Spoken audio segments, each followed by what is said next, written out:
Joining me now is Dinesh D'Souza, conservative author, filmmaker, host of the Dinesh D'Souza podcast.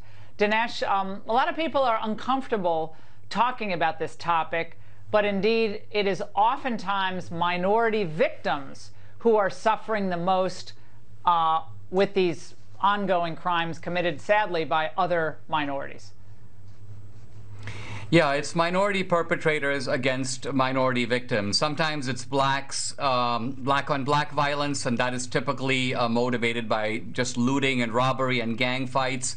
Sometimes it's blacks against Jews or against Asian Americans. And the motivation there is complex. It's probably something rooted in envy and historical stereotypes, and of course some classic anti-Semitism. Anti-Semitism becoming much more legitimate now on the left, being promoted even in the halls of Congress. So what's kind of amazing is the Biden administration has created this fictitious bugaboo of white supremacy based upon an insurgency that wasn't an insurgency, based upon a coup that had no armed people going into the Capitol, a terrorism that had no terrorists involved. And so this fiction is put forward almost emperor has no clothes style. Meanwhile, we're able to watch with our naked eyes and see stores are being burned, churches are being burned, things are being looted. But I think for the Biden administration, it's okay because that's, in a sense, the domestic terrorism and violence that they unleashed.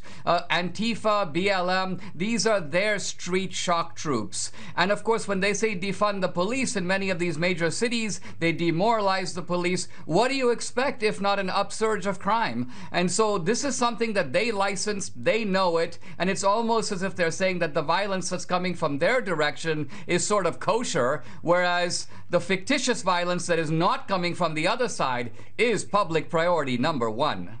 And you have Biden over there in Europe. He's going to meet with Putin tomorrow, Dinesh. And we had the Chinese repeat back to us the Democrat Party's trashing of America about systemic racism. And you know, Putin's smart enough, he's going to do the same thing in his own way. You have your own problems over there. So the Democrats are just giving fodder and fuel to our geopolitical adversaries to smash back in our faces with it. The same stuff. So they're just echoing back the Democrats' unfair criticism of the United States.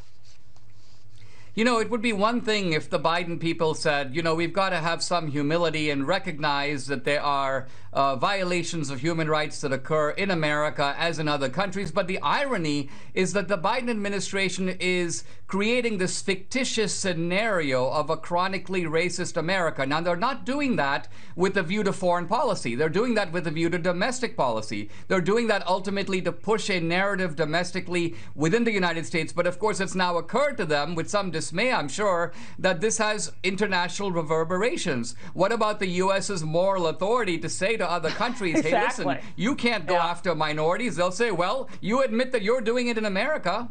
Yeah. Oh, it puts us in a complete bind. Of course, they don't think. Dinesh, thank you.